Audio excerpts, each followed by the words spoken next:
Hello everybody, I am the Solo Gamer, and welcome back to Europa Universalis 4 as the Mamluks into Egypt. Welcome back. So, in the last episode, we had a little bit of problems with some rebels. Our manpower right now is, well, abysmal. We have negative 12,000 manpower, so we need to recover quite a bit.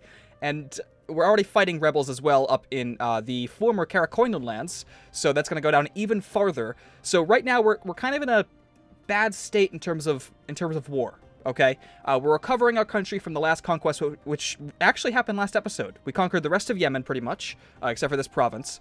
We had to conquer Dongola again, which I honestly don't know how that happened. You know, last episode I thought it was because of rebels, but I was watching it in post, and there was absolutely no rebels in one frame, and then the next frame it's Dongola.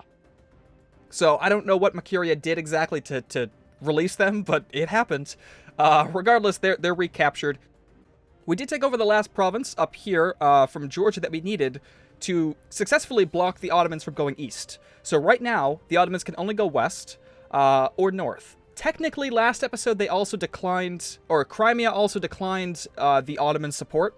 So technically, their way north, their gateway north, has been completely cut off. Because they don't have Crimea, which means that they can't annex them and conquer the Great Horde, Lithuania, Muscovy. So that's cut off, which is great. So they can only go into the Balkans or into Poland. Now, Poland is a juicy target right now because, well, they're not doing so well against the Teutonic Order. I kind of missed that fight. I mean, I saw it happen originally, but this was the outcome, I guess. I guess Hungary, Teutonic Order, and Brandenburg won? I think that was the alliance. Yeah, Hungary, Teutonic Order, Brandenburg, and then it was Poland, Lithuania, and maybe somebody else. I'm not entirely sure. But anyway, yeah, so they can only go east. So we'll see what happens there. Oh, and the other thing that happened last episode that I kind of missed altogether was Persia and Baluchistan becoming independent from the Timurids, which is absolutely perfect.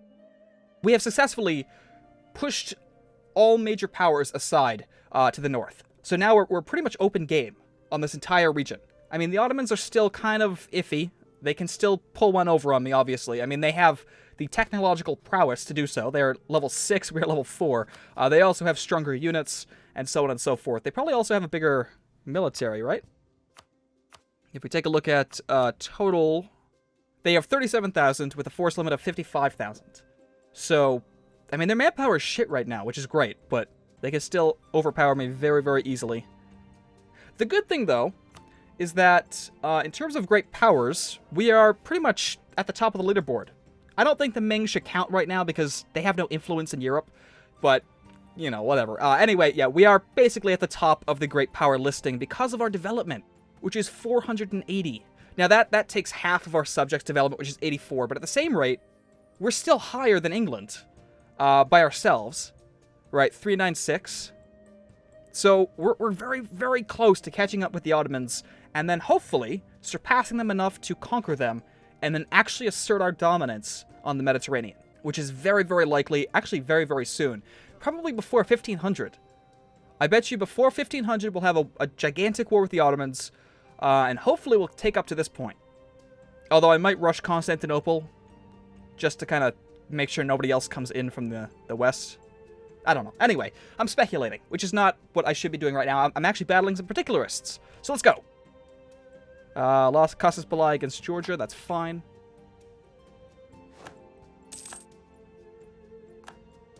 Now, luckily, we are in the mountains, so this should go very, very easily. And it does. Okay, why don't you go there? Actually, you go there. Yeah, manpower is negative 16,000 now. Oh, God. Alright, well, it'll come up eventually. I just hope that somebody doesn't get advantageous and attack me, because that's just going to suck. Absolutely going to suck. So poor government policies either lose 1 stability or 67 ducats. I can do that. What are we making? 2.46. It's not bad. It's not bad at all. Master of the Mint died, fine, and we conquered that province. Okay, fantastic. So at this point, oh, nope. No ye many separatists. We'll quell those guys. Don't want them rising up. I can't deal with them right now. Especially considering a lot of that is coming from Socotra, which is the island off the coast. And if rebels spawn there, I mean, they will kind of move over to the mainland eventually, but if they spawn there and stay there, that's going to absolutely suck. And I don't want that to happen. We have a free diplomat. So we're improving relations with our own subjects, and we're also annexing Hejaz. I suppose we could work on threatening countries. Who's it going to go to? France. You know what? That's fine. I want to make sure that I have a higher relationship with some of the bigger powers in the Mediterranean so that I can maybe ally them once I can, of course, to take on the Ottomans or to take on Spain, you know, something like that. Now, Spain and Portugal are actually going to be curbed quite a bit from coming into North Africa. This alliance of the three powers up here is absolutely crazy. Morocco, Tunisia, and Granada. Granada will stay alive, which means that the next war with Castile, which will happen, hopefully will go in the way of Granada. It all depends, but we'll see. It appears that our heir don't even want to say that. All right, I attempted it. It's not going to happen. Our heir is just, which means that when he takes the throne, he's going to have -2 national rest, which is absolutely perfect. What are our current stats? If we go in here, we have Fierce Negotiator, -25% mercenary maintenance. Greedy, that's not good. -10% national tax, and then in 4 years, we're going to gain 1 more if he stays in power. But our heir already looks fantastic when it comes to that first trait. So hopefully, once he takes the throne, he gets better ones. Although, I don't like his diplomatic skill. 0. That's not going to help anything, especially with all of our vassals. So what I think I'm going to have to do is annex 2 people before he takes the throne. Right? That'll get rid of 2 relationship slots. So hopefully Hejaz and Fezan, or Hejaz and Mercuria, somebody needs to go. Somebody else needs to go. Who can we get for a rival?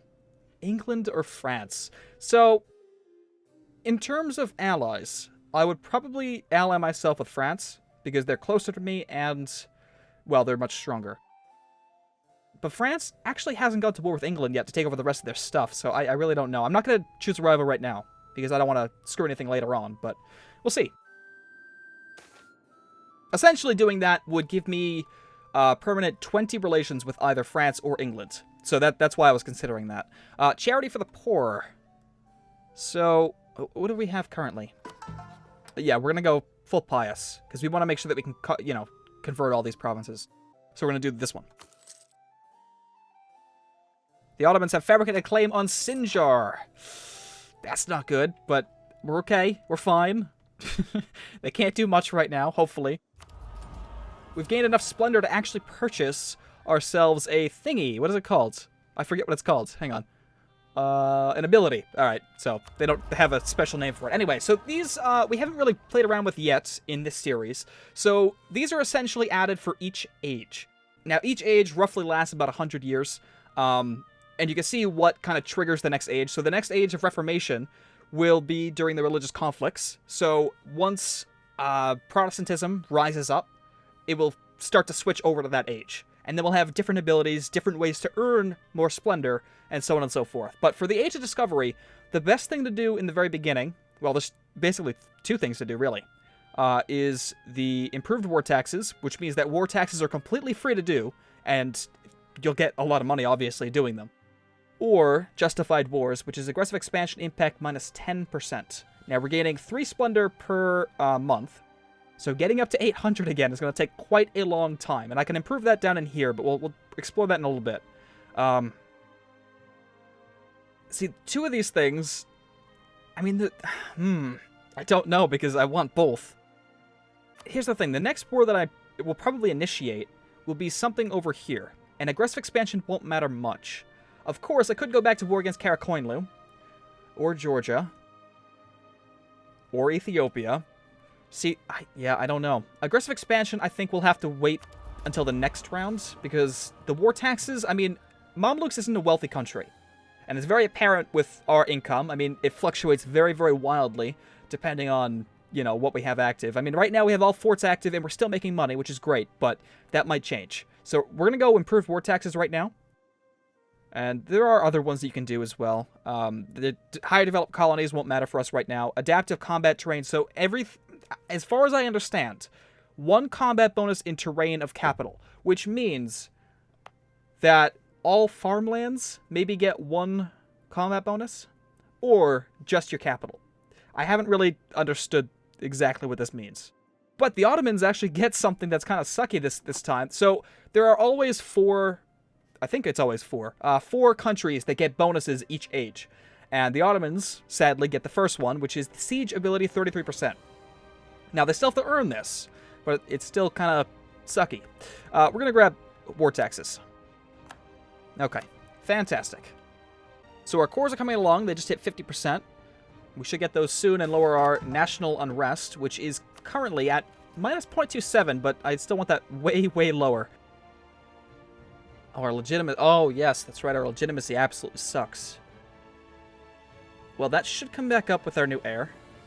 Still, I mean, I really don't want this heir to come up, because that Diplo power is just... it's disgusting. Alright, tyrannical nobles, turn a blind eye, and we lose 1 base tax to Mamluks, but gain 15 loyalty. Yeah, don't think so. Can we go ahead and improve these guys? No. So if I drop this, it's going to make them kind of unhappy, which we're going to need them, actually, because of the recovery speed. So... Oh, and land maintenance modifier goes up as well. I'm going to have to turn a blind eye. Which absolutely sucks, because I don't want to lose any base tax. Where's the blues? Right there? Oh, that sucks. Alright, well, do it, I guess. So, 0.222. 0.14! Oh my god. I mean, that's a lot for a single province to lose. I'm going to boost that back up. It costs 54 to do this, but honestly, I think it's worth it, because that's a lot of money to lose. Alright. We back up? Maybe? Hopefully. I don't know why we lost basically a ducat, but alright, whatever, that's fine. We can turn off this... No, I don't want to turn off that one. Right? Yeah, it doesn't matter, turn it off. I'm turning off selective ones. I can turn off this one. And the reason I turn off the selective ones is because I want to make sure that the borders of my country are defended with forts. Especially these ones over in here. If I would get more, I'd get them along the Ottoman border here as well. But I don't want to cause any problems when I go to war, right? So if I get declared on by the Ottomans and these forts are off, they can easily conquer them and then use those forts against me. Meaning I will have to siege them down to take them back. And if I have basically nobody in these forts, it's going to be very easy for them to conquer them. So it's trying to balance all that, really. Regardless, that gains us an extra ducat, because it's 0.50 ducats while they're off. Alright, Ramadan. Perfect. It's time to fast. Absolutely. We'll gain some more piety. We'll hopefully be able to convert these provinces very, very quickly. We have Gyria, which is actually Orthodox. Okay, that's because Georgia is an Orthodox country.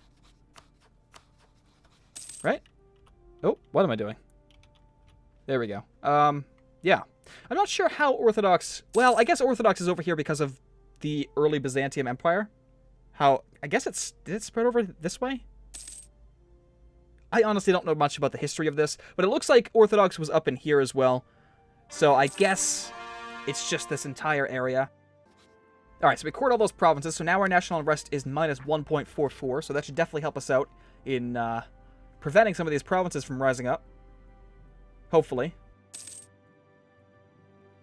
Okay, we can actually go ahead and convert some provinces now, so we'll convert Sakutra, so we can get rid of them as a threat.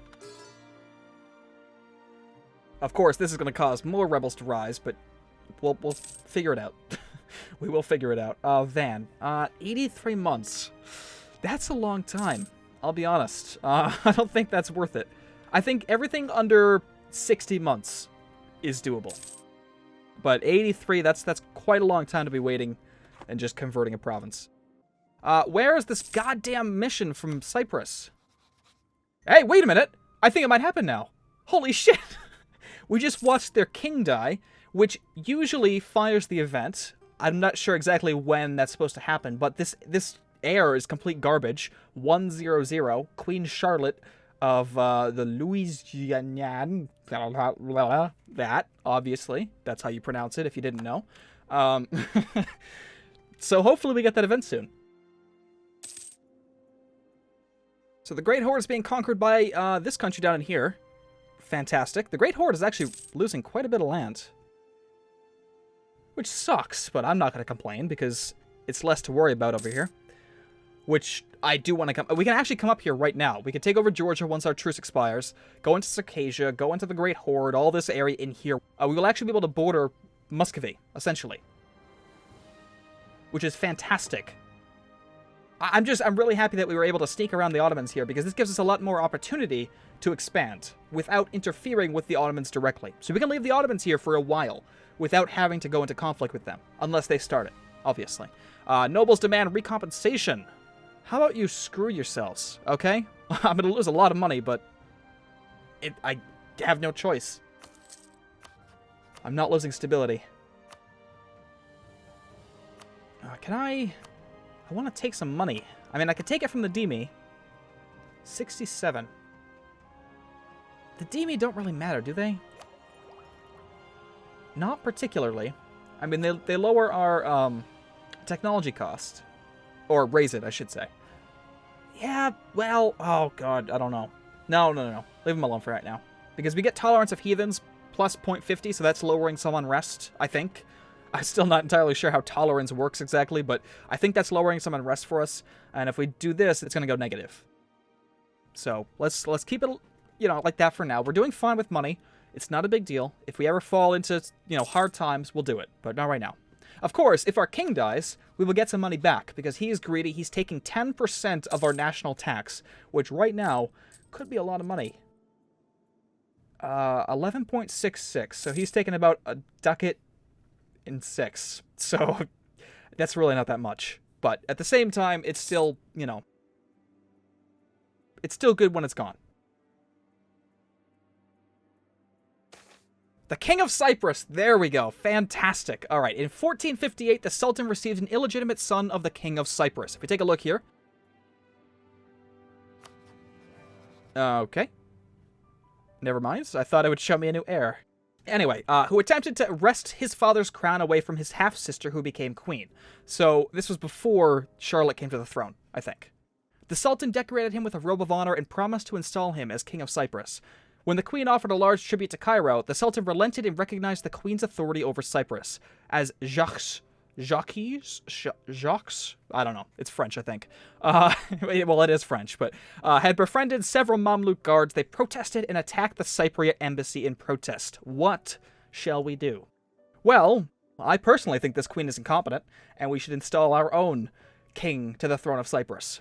So send an embassy, which will demand to install Jacques as the rightful king. Also, we lose piety, really?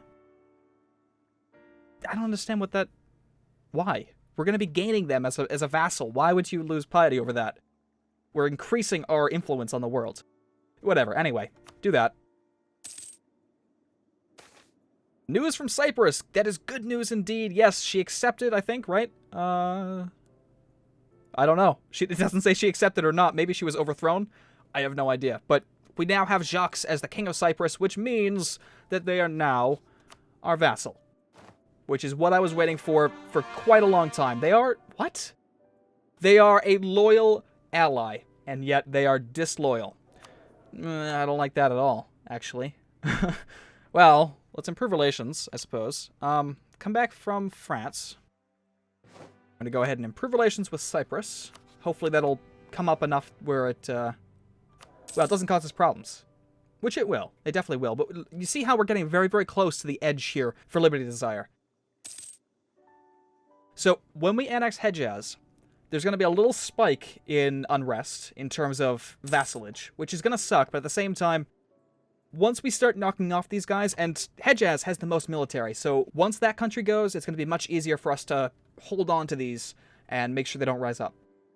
So, Hejaz is obviously first, but I think after that we're going to go after Mercuria. Right? No, maybe Fezzan, because we can't move this way anymore. So, we'll annex Fezzan. Leave Mercuria to expand down into Ethiopia. Yeah, we'll do that.